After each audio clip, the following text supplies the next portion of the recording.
On va vous parler de cette menace. Les propagandistes russes proposent d'envahir Paris et de prendre les Champs-Élysées. La menace paraît folle, mais elle illustre la colère du Kremlin à l'idée de voir des troupes européennes sur le sol ukrainien. Écoutons. Cette idée que les Russes vont tout prendre, on ne devrait même pas autoriser une telle pensée. Même s'il est clair que le compromis reste un pas en avant. Moi, par exemple, je suis prêt à un compromis, mais qu'ils prennent Paris. Eh bien oui, et nous dirons que nous ne le prendrons pas. Les Champs-Élysées sont à nous, et le reste de Paris est à eux. Je ne plaisante pas du tout. Laissez-moi vous expliquer mon point de vue.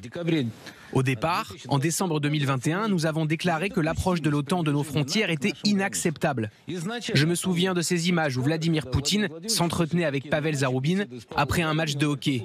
Il lui dit « Écoutez, nous comprenons ce qu'ils font. Ils mettent en place des infrastructures de l'OTAN à nos frontières. Et si des missiles étaient lancés depuis Kharkiv ? Et maintenant, ils disent « Nous serons à vos frontières, nous y enverrons des troupes de l'OTAN. » Et c'est ainsi que les accords seront conclus.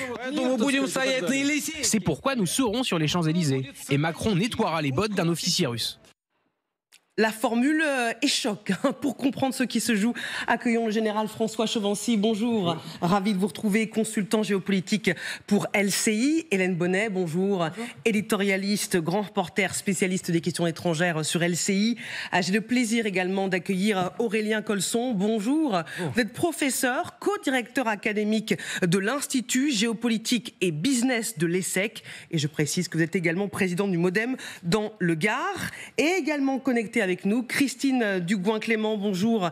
Vous êtes chercheuse à la chaire Risque à Paris 1 et au CRGN et auteur de ce livre Géopolitique de l'ingérence russe, la stratégie du chaos aux éditions PUF.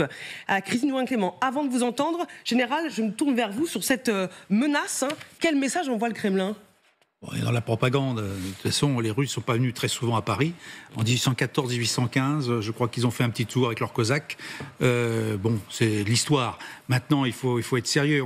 Mais maintenant, si on est très sérieux, c'est comme pour moi l'expression d'une inquiétude de la Russie de voir des Européens arriver en Ukraine, et pas uniquement de l'OTAN, des Européens en tant que tels.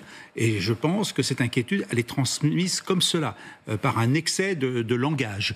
Voilà. Donc aujourd'hui, si effectivement ça fait peur aux Russes de voir des Européens en Europe, en Ukraine en particulier, finalement, ce n'est pas une si mauvaise chose de leur rappeler qu'ils ne sont pas tout seuls, que nous avons notre mot à dire sur le continent européen, que notre sécurité nous concerne, et que si la Russie devient un petit peu agaçante, nous serions, j'ai bien dit au conditionnel, capables de faire preuve de volonté, de présence. Hélène Bonnet. Oui, et d'ailleurs, on se souvient que Soloviev avait déjà menacé.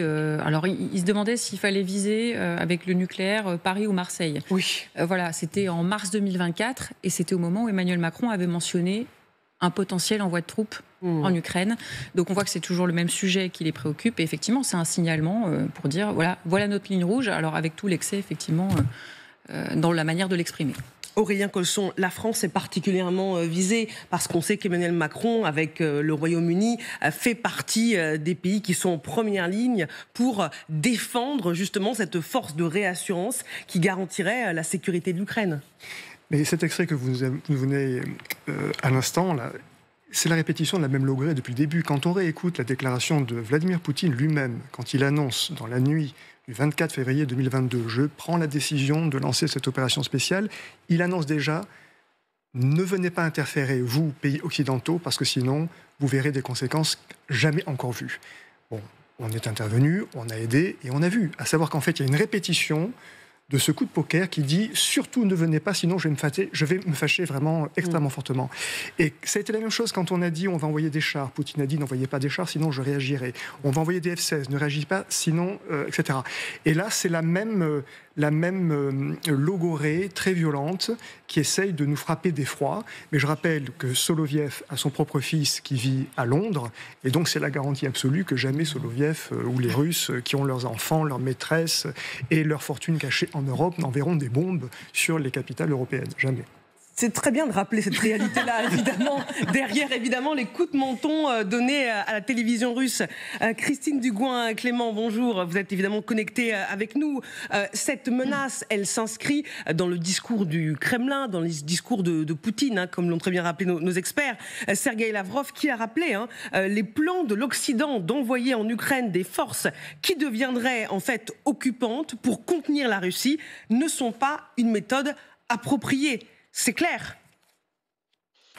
C'est surtout clair qu'on s'inscrit clairement dans une dialectique que l'on peut entendre depuis plusieurs années, avant même le début de l'invasion massive de l'Ukraine. C'est une petite musique qui avait déjà fait différents échos. Alors le cas Soloviev, si vous voulez, c'est un propagandiste reconnu comme tel, j'allais vous dire un petit peu répétitif dans ce qu'il va faire. Effectivement, ça a été rappelé, mais on avait eu de grands débats pour savoir en combien de secondes, sur le plateau animé par Soloviev, en combien de secondes on pourrait envoyer des missiles qui raseraient de la carte les capitales européennes, etc.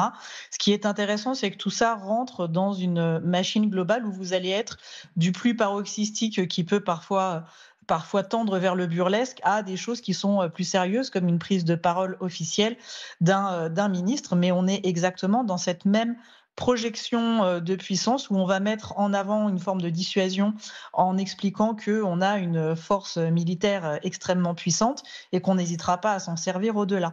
Au demeurant, faut replacer quand même les choses. Moi, je veux bien qu'on arrive sur les Champs-Élysées dans un temps très court, mais il me semble qu'on n'est toujours pas à Kiev, alors que ça fait quand même maintenant plusieurs années qu'il y a cette tentative-là. Donc, il faut remettre un petit peu l'église au milieu du village. Il y a aussi le fait que beaucoup d'oligarques ou de membres du premier cercle du président Poutine ont effectivement leur famille. Alors, quant aux maîtresses, le cas qu'ils en font, ça, je les laisserai juges. Mais il y a effectivement notamment les enfants qui y sont. Cela dit, on est très clairement dans cette approche-là. Ce qui est intéressant, c'est de voir que vous avez une articulation et que vous avez donc une maîtrise de la sphère informationnelle qui est très forte. Vous allez avoir les déclarations sur l'Oreshnik qui va être en capacité d'emport nucléaire, là encore comme si c'était une nouveauté, alors qu'on sait pertinemment que la Russie, contrairement à d'autres, fait des missiles avec des capacités d'emport duales, conventionnelles et nucléaires. C'est le cas des Iskander, par exemple. Donc on a, si vous voulez, ce côté-là. On annonce une avancée technologique ou du moins une modification dans du matériel déjà existant, au cas particulier la capacité d'emport. On va avoir toute la sphère informationnelle contrôlée par le Kremlin, y compris Soloviev, et vous avez bien compris que c'est à lui que je faisais allusion en parlant du côté un peu burlesque et complètement paroxystique, avec des grandes envolées lyriques que l'on a pu avoir, et vous allez avoir le premier cercle, alors aussi bien le ministre Lavrov, et là on revoit cette idée qui est poussée depuis une décennie de l'enfermement de la Russie et de la volonté non seulement d'asservissement, mais de destruction supposée des Occidentaux vis-à-vis de la Russie. Et puis, vous allez avoir aussi d'autres voix qui peuvent s'élever. Et là, on va avoir des membres de la Douma, par exemple. On pourrait citer aussi Dmitri Medvedev, président, Premier ministre en fonction des différentes intérims, qui lui aussi est utilisé comme porte-voix et qui est extrêmement paroxystique. Et au milieu de tout ce bruit médiatique, donc à plusieurs niveaux, vous avez un président Poutine qui reste, lui, plus en retrait, plus modéré, qui se laisse la possibilité d'essayer d'apparaître comme celui qui est le plus raisonnable, avec qui il faut parler. Il ne faut pas se leurrer, on est dans un jeu, dans une orchestration complète. Et ce qui est assez intéressant, c'est que usuellement, quand on va secouer le volet nucléaire, c'est qu'il y a un petit peu une gêne et qu'on gagne du temps dans la structuration du propos. Mais quant à Soloviev, on sait ce que c'est, on sait ce qu'il en est, et je pense qu'il est surtout urgent de ne pas forcément prendre au pied de la lettre ces déclarations, dans la mesure où je pense qu'il n'a même pas le début du commencement d'une compétence technique qui lui permettra d'avancer quoi que ce soit d'un tant soit peu sérieux. Ah, c'est sûr, mais il est payé très cher pour tenir ce genre de propos. C'est un outil de propagande. Oui.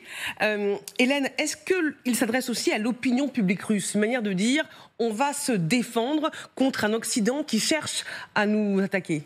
Oui, et puis c'est le discours qui permet d'entretenir cette idée d'opération spéciale, d'intervention, et puis aussi une forme de fierté.